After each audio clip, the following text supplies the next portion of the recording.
Genesis chapter 29. Arrival in Haran.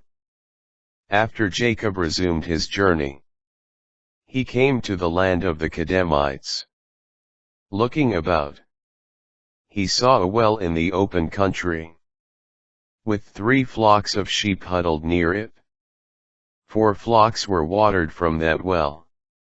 A large stone covered the mouth of the well.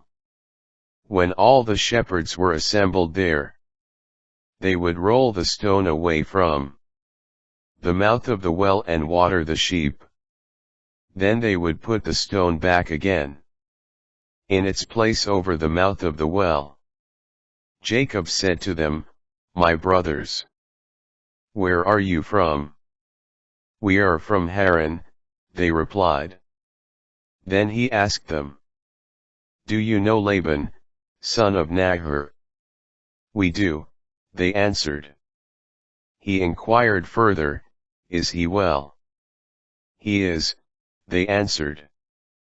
"And here comes his daughter Rachel with the sheep."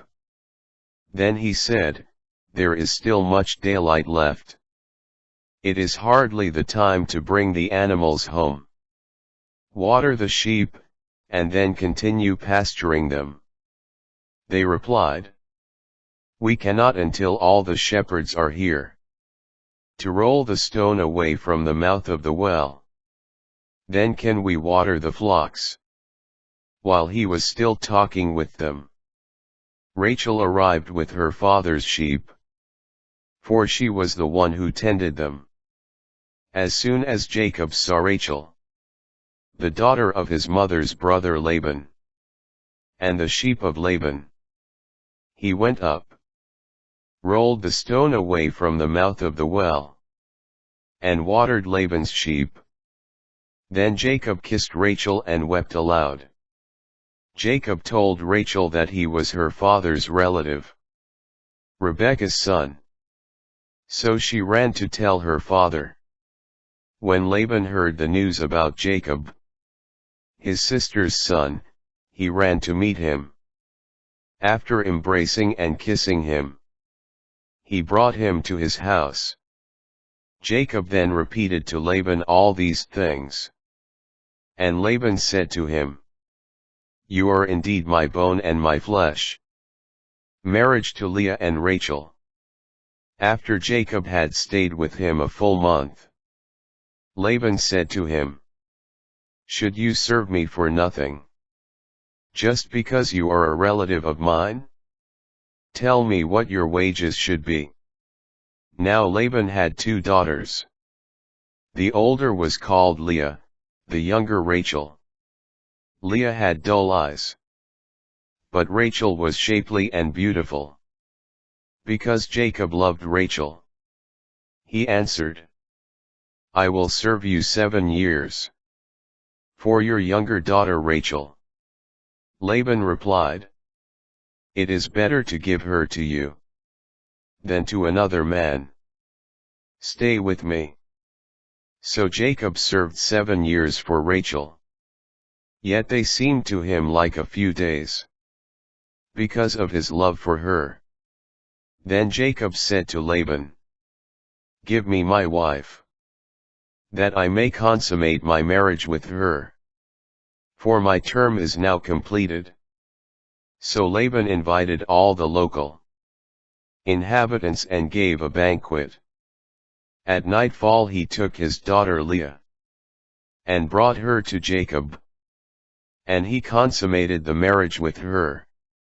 Laban assigned his maidservant Zilpah to his daughter Leah as her maidservant. In the morning, there was Leah.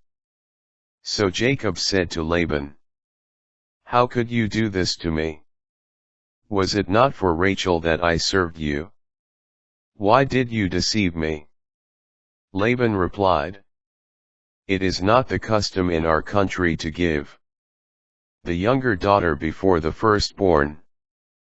Finish the bridal week for this one, and then the other will also be given to you, in return for another 7 years of service with me." Jacob did so. He finished the bridal week for the one. And then Laban gave him his daughter Rachel as a wife. Laban assigned his maidservant Bilhah to his daughter Rachel as her maidservant. Jacob then consummated his marriage with Rachel also. And he loved her more than Leah. Thus he served Laban another 7 years. Jacob's children. When the Lord saw that Leah was unloved, he made her fruitful. While Rachel was barren, Leah conceived and bore a son. And she named him Reuben, for she said, "It means, the Lord saw my misery. Surely now my husband will love me."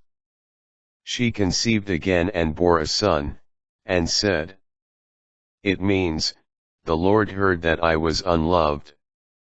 And therefore he has given me this one also." So she named him Simeon. Again she conceived and bore a son.